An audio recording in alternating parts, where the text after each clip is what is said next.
Berapa banyak yang siap untuk belajar firman Tuhan? Mari kita sambut firman Tuhan dengan tepuk tangan yang meriah. Senang sekali bisa menyampaikan firman Tuhan di keluarga sendiri, di rumah sendiri. Temanya masih Covenant of Blessing, perjanjian berkat bagian yang keempat. Kita masih punya 4 seri lagi ke depan. Secara status kita adalah anak dari Bapa di surga. Secara status kita adalah ahli waris kerajaan Allah. Tapi buat apa jadi anak dari orang yang hebat, menjadi ahli waris tapi uangnya kita nggak pernah pegang. Dalam kenyataannya kita nggak pegang tuh kekayaannya. Bagaimana caranya supaya itu kita pegang? Kita harus berjalan dengan iman di dalam perjanjian berkat untuk meraih semua yang Tuhan telah siapkan. Mudah sekali bagi Tuhan untuk mencurahkan berkatnya. Dia kasih sama kita. Tapi kalau dia curahkan dengan cara seperti itu, karakter kita tidak terbentuk. Itu yang pertama. Yang kedua, mungkin kita bisa jauh dari Tuhan karena berkat yang seperti itu. Kita bisa menjadi orang Kristen yang manja dan lain sebagainya. Yuk kita lihat firman Tuhan dalam Ulangan 8 ayat 18. Ayat ini kita akan baca selama 8 seri berturut-turut.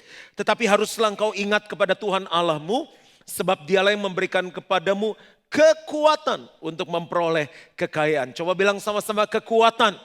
Dengan maksud meneguhkan perjanjian yang diikrarkannya dengan sumpah kepada nenek moyangmu seperti sekarang ini. Yang dia berikan kekuatan jumlahnya ada 7. Yang pertama adalah kekuatan untuk mengelola. Yang kedua adalah kekuatan untuk memberi. Bagi Bapak Ibu yang miss, yang kedua ini sangat penting dalam hidup kita. Yang ketiga adalah kekuatan untuk bekerja yang kita akan bahas hari ini. Yang keempat adalah kekuatan hikmat. Yang kelima adalah kekuatan bergantung kepada Tuhan. Yang keenam adalah kekuatan berkata-kata. Dan yang ketujuh adalah kekuatan untuk bersyukur. Ada orang yang berpikir gini, Pak, bukankah saya sudah menyebar harta di mana-mana? Saya sudah menabur loh Pak. Buat apa saya bekerja lagi? Kan nanti juga tumbuh. Tapi enggak, Tuhan enggak mau kita malas. Manusia pertama yang menurut saya paling hoki, diciptakan sendirian. Itu the first businessman in the world. Bisa punya kesempatan berkembang seluas-luasnya, melakukan monopoli dan sebagainya, namanya Adam. Tapi kepada si Adam ini Tuhan berfirman dalam Kejadian 2 ayat 15, Tuhan Allah mengambil manusia itu, si Adam, dan menempatkannya dalam taman Eden yang keren itu, untuk mengusahakan dan memelihara taman itu. Ada 2 kata yang penting, yang pertama adalah mengusahakan, yang kedua adalah memelihara. Selama kita hidup 2 hal ini yang harus kita lakukan. Mengusahakan. Saya ngomong sama staf saya, kalau mau maju dalam hidup jangan gak mau susah. Aduh susah Pak, aduh susah Bu, jangan apa-apa susah. Terus gak mau capek, terus gak mau repot, terus gak mau belajar, terus gak mau maju. Udah saya bilang gak bisa apa-apa dalam hidup kalau itu 4 hal gak mau kita lakukan. Mengusahakan, yang kedua apa? Memelihara. Sebagus apapun gedung ini, kalau nggak dipelihara, bisnismu kalau nggak dipelihara dengan konsisten, nggak bisa maju. Nah, yang luar biasa kata mengusahakan ini, dalam bahasa aslinya berarti abad, A-B-A-D, abad.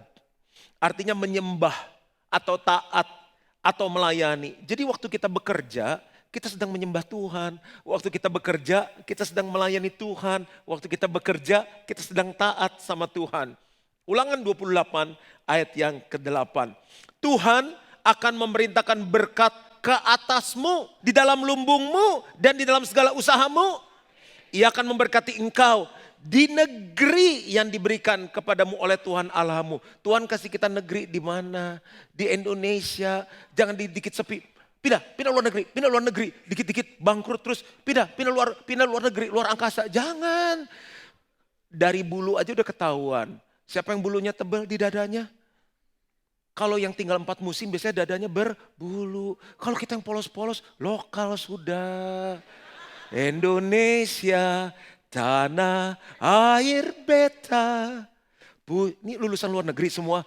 Pusaka abadi nan jaya, Indonesia sejak dulu kala. Puja-puja bangsa. Kelvin belajar nyanyi. Di sana tempat lahir beta, dibuai, dibesarkan. Tempat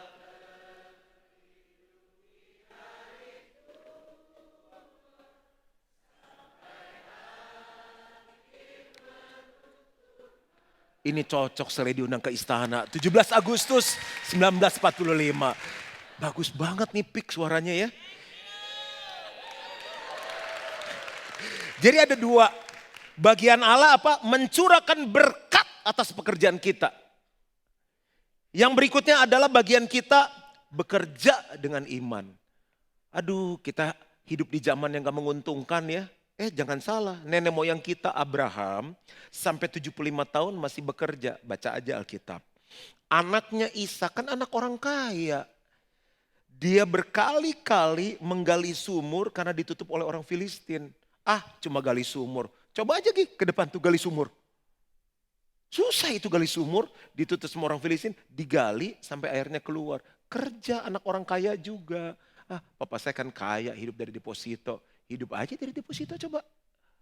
Kalau depositonya 100 miliar, udah biasa beli mobil enak. Beli mobilnya 5 miliar. 5 miliar kan jadi tua, bosan ya, beli lagi enggak? Beli lagi. Kalau biasa 5 miliar mau naik mobil 50 juta enggak? Enggak. Beli terus akhirnya apa? Habis itu uang.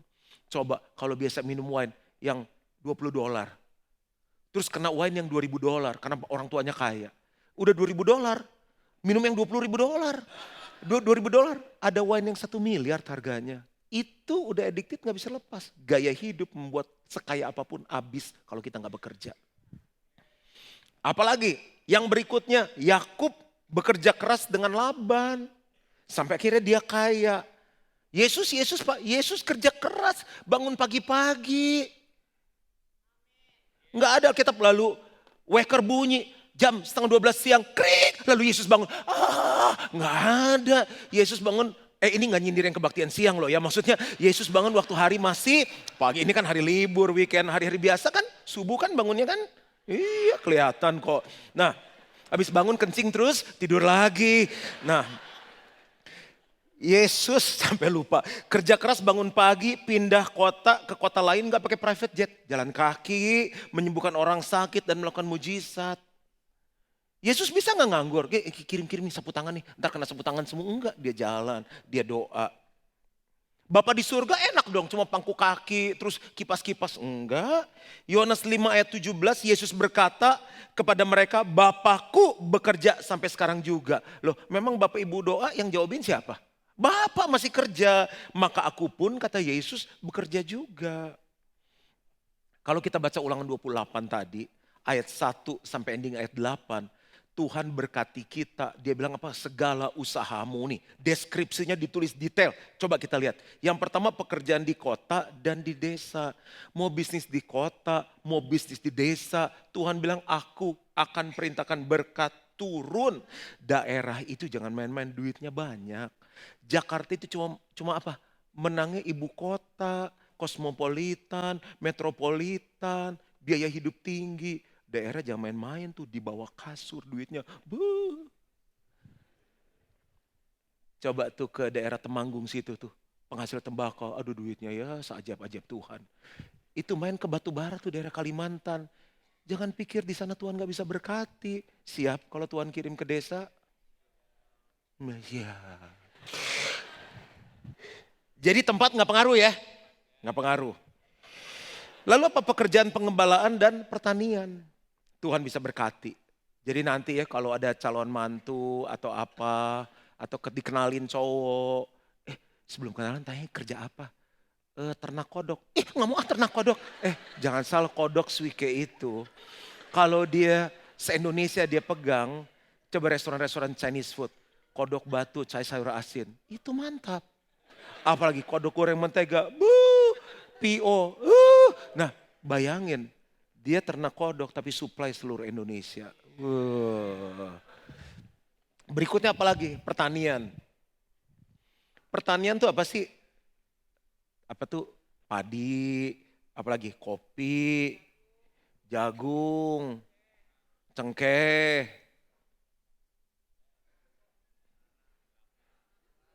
kepala, terus apa lagi? Aduh, ini luar biasa. Hasil bumi, jualan gula aja kayak sekaya-kayanya, ampun. Kan nanti kalau kita punya anak nih ya, Pak William semua kan akan ada yang ngetok pintu nanti. Begitu anak kita gede, selamat sore om, selamat sore tante, mau apel anak kita kan. Duduk begitu kan, duduk. Pertama ingat loh kalau ada calon mantu atau calon pacar deketin, gerejanya di mana? Tanya dulu. Nah kalau dia gilgal itu udah 25% lulus. 25% lulus. Terus coba cerita kamu kerja apa? Aku jualan durian om. Ah apa? Jualan durian? Enggak mau sama anak om. Jangan om. Begini. Kalau di Singapura atau di Jakarta durian Musang King itu bunyinya bisa 1 juta loh satu durian. Kalau dia pegang peredaran Musang King se-Indonesia, berenang di durian om. Lalu apa pekerjaan memasak, membuat roti. Enggak, saya cuma mau cerita kalau hidup dalam perjanjian berkat, apapun pekerjaannya, udah didata Tuhan berkati. Siapa yang di sini suka makan enak? Angkat tangan. Kelihatan banget dari muka-mukanya. Nah, kalau anaknya bilang, papi aku mau jadi chef. Jawabannya apa? Lu jangan bikin malu papi lu. Sekolah tinggi-tinggi kamera lu jadi chef lu. Loh, itu chef-chef yang Michelin star. Michelin star 1 udah kaya. Michelin star 2 kaya. Apalagi Michelin 4. Kaya. Itu chef-chef selebriti, lihat tuh. Terus apalagi? Pekerjaan yang apa? Keluar masuk rumah. Ya kan? Yang penting selama dia kerja keluar rumah dan balik rumah. Nah kalau keluar rumah gak balik-balik, nah itu gak dijamin Tuhan berkati. Tapi kalau keluar rumah dan pulang masuk rumah, akan diberkati kata Tuhan. Lalu pekerjaan peperangan atau pergumulan, mungkin dia di angkatan bersenjata, polisi di medan-medan yang berat, Tuhan memberkati. Nah ada 3 prinsip dalam orang bekerja. Nanti dari 3 ini kita akan pilih yang satu yang sangat luar biasa. Prinsip yang pertama adalah orang yang tidak bekerja. Nah orang yang tidak bekerja selama hidupnya dia akan hidup oleh prinsip yang namanya belas kasihan. Yuk kita baca ayatnya di 2 Tesalonika 3 ayat 10. Sebab juga waktu kami berada di antara kamu, kami memberi peringatan ini kepada kamu, jika seorang tidak mau bekerja, janganlah ia makan. 1 Timotius 5 ayat 8, tetapi jika ada seorang yang tidak memeliharakan sanak saudaranya, apalagi seisi rumahnya, orang itu murtad dan lebih buruk dari orang yang tidak beriman. Nah orang seperti ini hidup dengan prinsip belas kasihan. Mau sekolah dibantu orang. Mau kawin dibantu orang. Sakit dibantu orang. Salah enggak? Tidak salah di awal kekristenannya. Tapi kalau sudah belasan tahun jadi anak raja, puluhan tahun jadi anak raja, cuma mengandalkan belas kasihan dari orang, itu akan membentuk sebuah mentalitas dan akan mengakar jadi karakter. Namanya apa? Mentalitas miskin. Statusnya anak raja, mentalnya miskin. Makanya punya mimpi bagus. Aku akan punya peternakan besar, perkebunan besar. Bagus mimpinya. Tapi setelah mimpi belum terjadi, kerja dulu. Karena dapur perlu ngebul. Jadi bagus sekali untuk anak kita yang baru lulus, latih mereka bekerja dari bawah. Jangan spoil anak-anak kita dengan cara tidak bekerja. Termasuk kalau anak itu perempuan dan kita orang kaya, suruh bekerja. Oke. Anak perempuan ini tangannya nanti kasar, pakai tinggi, pakai lu terus dapat suaminya konglomerat biar tangannya halus begini. Sudah pikir konglomerat kaki kerja keras. Kalau nggak pernah kerja, kawin sama anak orang kaya yang biasa kerja keras, dulu dorong kopra sampai sekarang triliunan, monyong-monyong lu anak kita. Mendingan gini, papi kaya tapi kamu harus kerja. Aku langsung direktris, iya 10 tahun lagi. Enak aja baru lulus langsung jadi direktur. Mulai dari bawah, main sama orang di bawah. Nggak mau, nggak usah makan, gitu aja. Tapi jahat. Yesus yang ngomong begitu. Biar dia urusan sama Tuhan. Tidak kerja, tidak makan. Begitu aja. Sampai kuliah, lu happy-happy deh. Pakai mobil Pak Habib, iPad, sneaker. Oke, begitu lulus, kerja lu. Bagi yang punya mimpi, aku pengen punya peternakan, aku pengen punya mall. Nah sekarang istri sama anak lu sebelum punya mall makan apa? Kerja lu. Banyak istri curhat. Pak, coba tolong suami, mimpinya sih gede pak. Saya mau kawin sama dia karena mimpinya gede. Nanti kalau aku punya mall, kamu kaya amat suaminya. Ditunggu 1 tahun, 2 tahun, dia yang kerja, bayar uang sekolah dia, bayar listrik dia. Suaminya masih mimpi punya mall. Sebelum punya mall, kerja dulu di mall. Begitu. Pelepasan dia, lepas sekali rasanya. Kerja apapun yang penting halal sementara kita merintis mimpi kita. Yang kedua, orang yang rajin bekerja. Orang rajin bekerja bagus kan? Nah mereka hidupnya di prinsip upah. Prinsip upah. Kalau dia kerja di level 5, ya upahnya di level 5. Bagus dong, ini kerja. Kalau kerjanya di level 5, upahnya di level 5. Ini prinsip upah. Capek dong hidup gitu. Oh kita punya anak, orang udah jamnya pulang kantor, kita harus pulang. Sanggupnya kita cuma jual target penjualan 1 miliar, ya bonusnya segitu. Kan itu terikat oleh hukum upah. Amsal 10 ayat 4. Tangan yang lamban membuat miskin. Pernah ketemu orang yang tangannya lamban? Makan aja lama, iya, beresin tempat tidur lama, lipat handuk lama, dandan lama, bikin garis jalur cepat, jalur lambat lama, keramas lama, gemes nggak? Gemes, punya anak begitu. Itu dari urus belum telepon? Oh, tugas saya ya Pak ya. Itu udah di order belum parcel buat gini? Oh, gitu ya. Bos aja gemes pengen gigit, apalagi Tuhan lihat hidup kita. Bilang kiri kanan, don't lamban, artinya jangan lamban. Nggak tahu bahasa Inggrisnya apa, don't lamban. Next, tetapi tangan orang rajin, dari saya rasa di depan ini semua orang rajin ini di depan saya. Tetapi tangan orang rajin menjadikan kaya.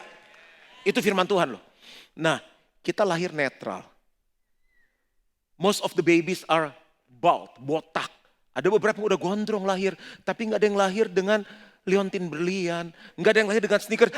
Sus, cepetan kata dokter, pakai sneakers. Nggak ada. Semua netral, nggak ada orang kaya, nggak ada orang miskin. Tapi tangan yang rajin membuat kita kaya. Itu orang yang bekerja dengan prinsip ini. Tapi ada satu tingkat yang lebih tinggi lagi. Apa tuh Pak? Nah ini nih, prinsip perjanjian berkat. Jadi ini jangan ya. Ini jangan. Yang kedua bagus, cuma pasaran. Kita yang ketiga aja. Prinsip perjanjian berkat. Nah ini harus berjalannya dengan apa? Iman. Coba bilang sama-sama iman. Orang yang rajin bekerja dengan iman. Itu prinsip yang ketiga. Kenapa harus dengan iman? Karena dengan imanlah kita akan berhasil. Karena dengan iman kepada Tuhanlah kita akan mengalami apa yang Tuhan sudah sumpah akan memberkati kita, akan terjadi dalam hidup kita. Karena kalau dengan iman kita percaya jalan dalam perjanjian berkat, berkat yang jadi bagian kita nggak akan lari kemana-mana, nggak bisa dibatalkan oleh hukum alam, nggak bisa dibatalkan oleh krisis, nggak bisa dibatalkan oleh orang jahat. Saya beberapa kali ketemu Pak, orang kepercayaan marketing kita, dia keluar Pak, dia ambil order-order langganan kita, dia sikat harga kita lebih murah Pak. Aku pengen gambar. Saya bilang berkat ada di atas kepala orang benar.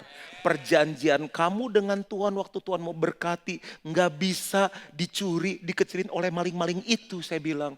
Tapi itu orang kepercayaan saya nggak nyangka ya.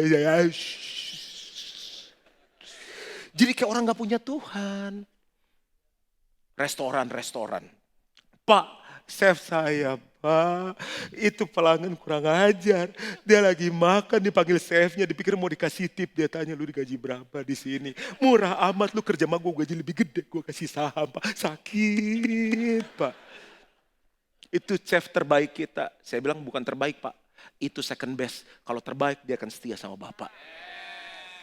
Bapak akan dapat chef yang mendingan ketahuan sekarang daripada udah buka cabang-cabang di mana-mana. Terus dia pindah. Mendingan sekarang Bapak bisa muridin banyak chef yang terbaik, saya bilang. Ya, makanya kerja dengan iman dalam perjanjian berkat. Kebanyakan orang luka karena orang kepercayaannya kabur diambil orang. Berarti itu bukan orang kepercayaan.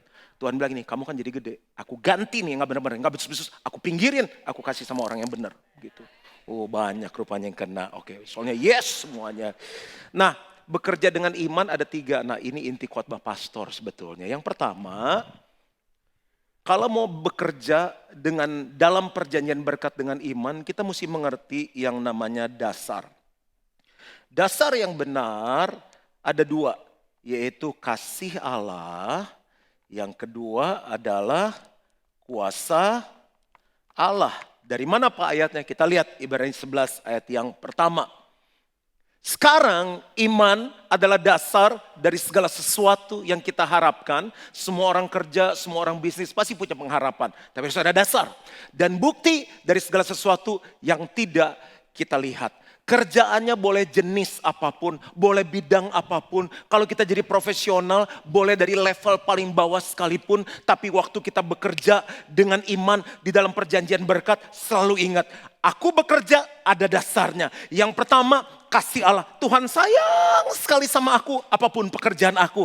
Yang kedua adalah apa? Tuhan berkuasa memberkati pekerjaanku. Tuhan berkuasa mengangkat aku. Karena kalau Tuhan sayang aku, bosku pasti sayang aku. Kalau Tuhan sayang aku, klien-klien aku pasti sayang aku. Kalau Tuhan sayang aku, jemaat-jemaat pasti sayang aku. Udah gak usah ambil contoh orang lain, gak enak ambil contoh aja pendeta. Begitu saya putuskan jadi pendeta, saya bilang begini, aku jadi pendeta, aku punya dasar iman bahwa Tuhan sayang sama pendeta yang montok ini, bahwa Tuhan berkuasa memberkati pendeta ini. Aku bilang aku kalau mau jadi pendeta, nggak mau jadi pendeta yang nanggung. Aku mau gerejanya bertumbuh, aku mau khotbah yang bagus.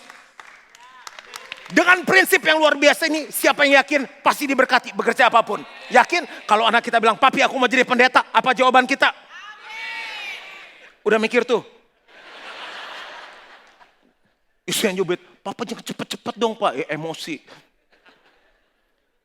Pendeta, kalau dasarnya kuat, dia disayang Tuhan, dia punya kuasa Tuhan, itu dahsyat. Kemarin basar, kita kan ngumpulin donat barang kita nih, pilih-pilih, buka lemari itu berapa hari sama istri, ini kasih nih, masih bagus kasih, kita jual. Terus saya tanya sama Carissa, do you want to participate in GC2 Basar? Dia bilang gini, okay, I make slime. You know slime? It's like ingus, you know? Susah jelasin, ini generasi milenial, sorry mainannya ya. Kayak ingus warna-warna, saya juga gak tahu apa nikmatnya, empel di gitu, itu slime. Colorful ingus, oke. Okay? Terus, istri saya keluarin modal, istri bilang ini, sayang, mau jual berapa nih? Kita modal, dia pokoknya serasa dia nyumbang, padahal modalnya dari orang tua. Kemarin dia jualan, saya videoin. Terharu saya. Nah, coba lihat video ini. Anak saya. Tuh nyatet bon sama teman-temannya. Hari Minggu pulang gereja bikin slime. Cari salahku. Jual yang mana jual? Jaga. Jual yang mana? Slime buat GC2 Basar.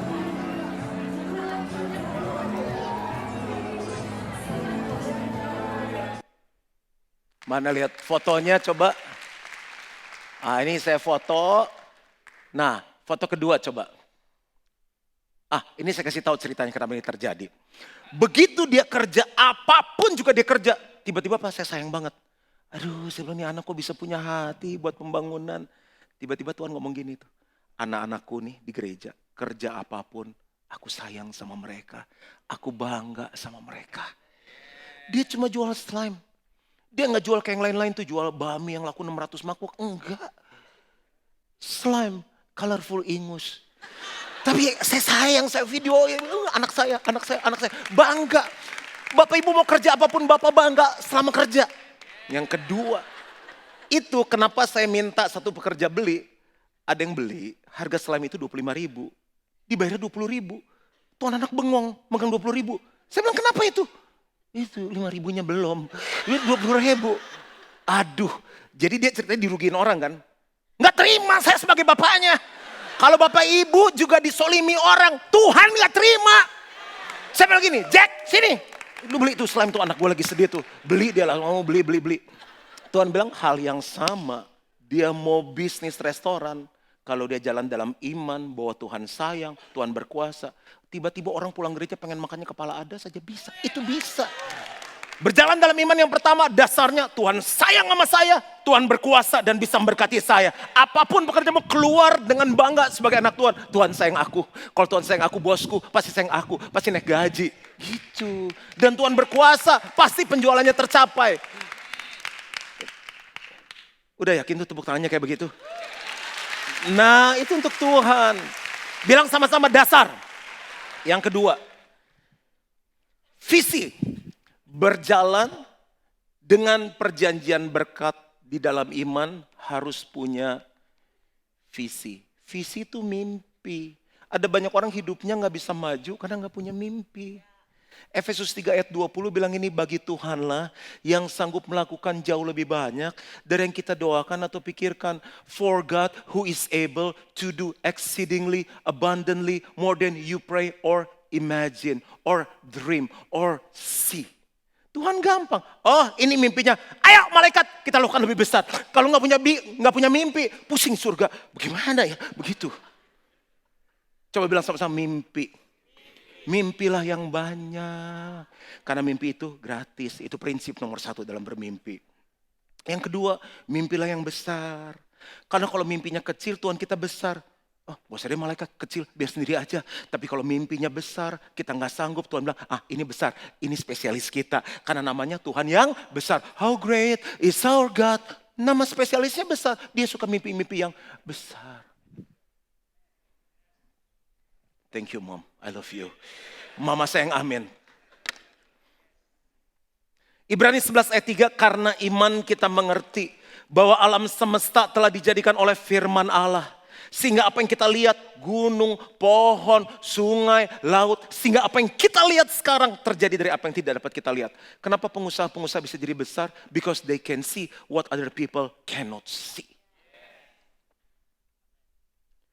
Mata jasmani boleh sipit, mata rohani harus besar dan tajam.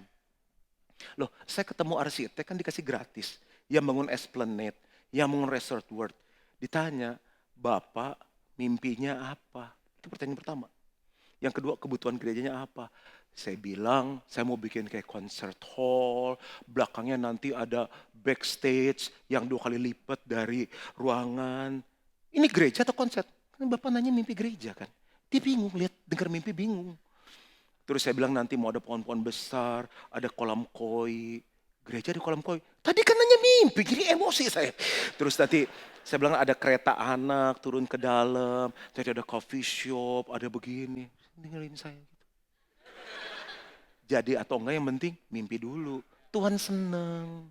Kapan terakhir kita mimpi? Kapan ayo terakhir? Capek lah Pak kawin sama dia sih mimpi. Jangan. Mimpi aja, orang urusannya sama Tuhan gak ada urusan sama yang di sebelah. Jimmy aja nggak di sebelahnya nggak ada, yesnya gede. Yang suami istri kan susah dicubit Jim. Nah, mimpi. Kemarin saya lihat orang-orang basar tuh ya. Saya keliling satu-satu. Yang jual berapa mangkok. Ini kenapa? Saya bilang nggak ada yang beli. Saya keliling satu-satu. Saya bilang sorry ya kalau ada kekurangan. Thank you. Saya keliling satu-satu. Saya lihat. Begitu saya lihat. Saya bilang ini masih bisa banyak yang dikembangin. Saya lihat somai ya. Somainya rata-rata somai di Pluit gitu bentuknya begini. Coba packagingnya dibikin lain, mie-nya dibikin lain. Ada banyak mimpi yang kita bisa kembangkan. Tuhan seneng banget namanya kreator. Ketemu orang yang kreatif, cocok.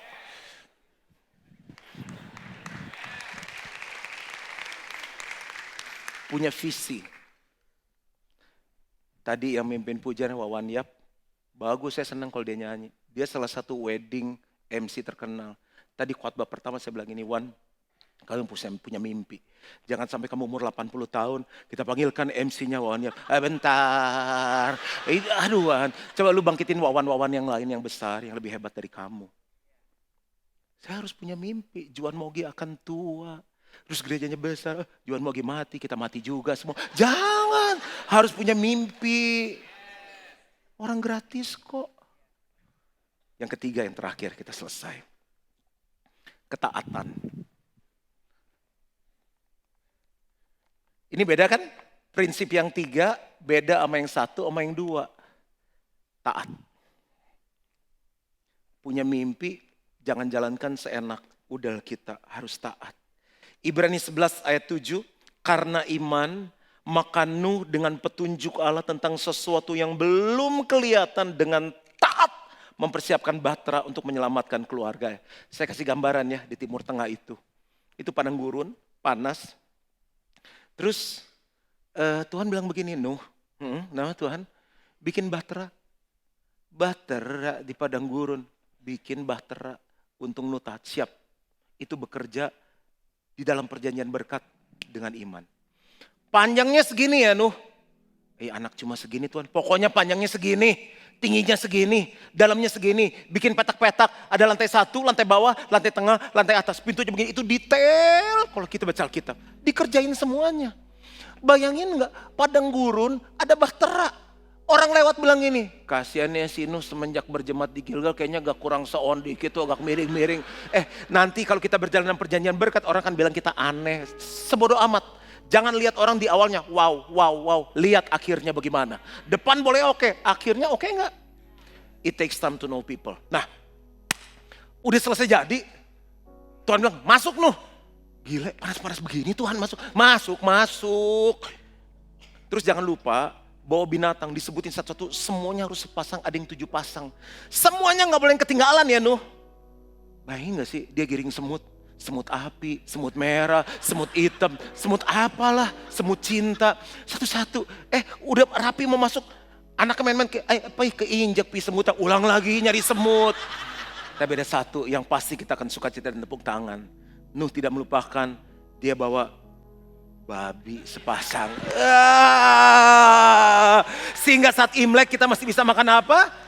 Babi hong dan angsyo, kaki babi. Itu Nuh. Satu saat di surga kita bilang, Nuh, saya pasti akan ngomong begitu sama Nuh. Omnya udah pulang soalnya. Nah, itu tak babi. Loh, Enci mau kemana? Oh, mau kencing. Oke ya, gak apa-apa. Saya kira tersinggung. Sampai mana tadi? Tutup. Masuk. Air bah itu turun. Dia dan keluarganya selamat. Berkat yang datang dari Tuhan gak bawa keluarga cerai, gak bawa keluarga kehilangan keharmonisan, tapi mau berkat dalam keluarga. Jadi kalau suruh pilihlah bekerja dengan perjanjian berkat di dalam iman.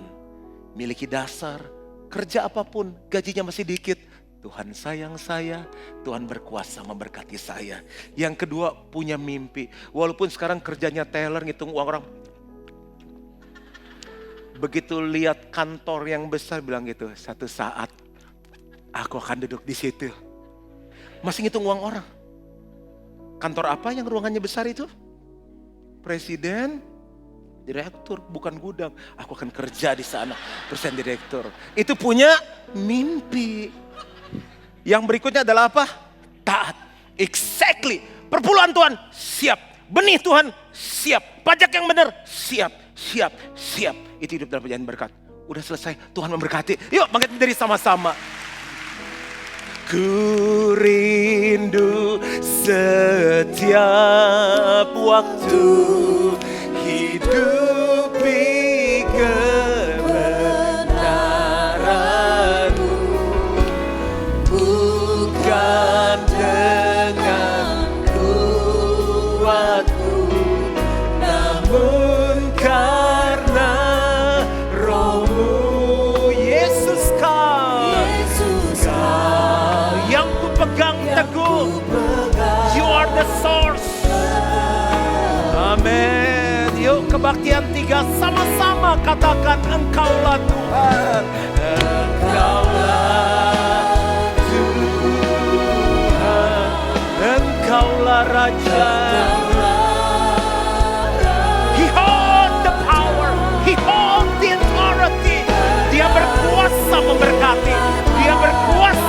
mengangkat hidup kita. Yes, amin. Berserah. Yuk kita kasih tepuk tangan yang luar biasa untuk Tuhan kita.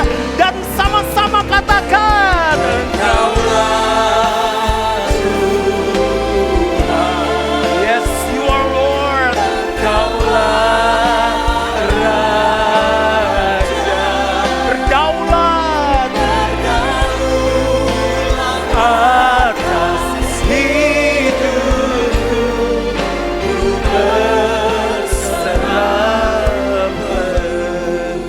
While every eyes are closed, saat setiap mata ditutup, roh banyak saudara memilih bekerja di dalam perjanjian berkat dengan iman.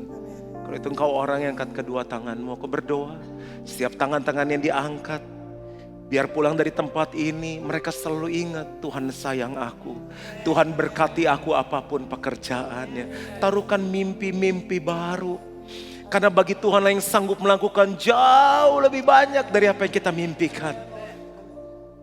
Dan biar ada spirit of obedience, roh ketaatan dalam hidup mereka. Urapi tangan-tangan yang diangkat supaya apa yang dikerjakan tangan mereka dibuat berhasil oleh Tuhan. Saat kita mengangkat tangan kita mau nyanyi ini sekali lagi refnya, bilang Engkau berdaulat atas bisnisku, atas hidupku. Engkaulah from your heart, church, sing to the Lord. Raja, Dia mengangkat, Dia menurunkan. Kalau Tuhan buka, gak ada yang bisa tutup. Ku berserah. Terjadi sesuai imanmu di dalam nama Yesus, dan semua yang percaya sama-sama katakan amin.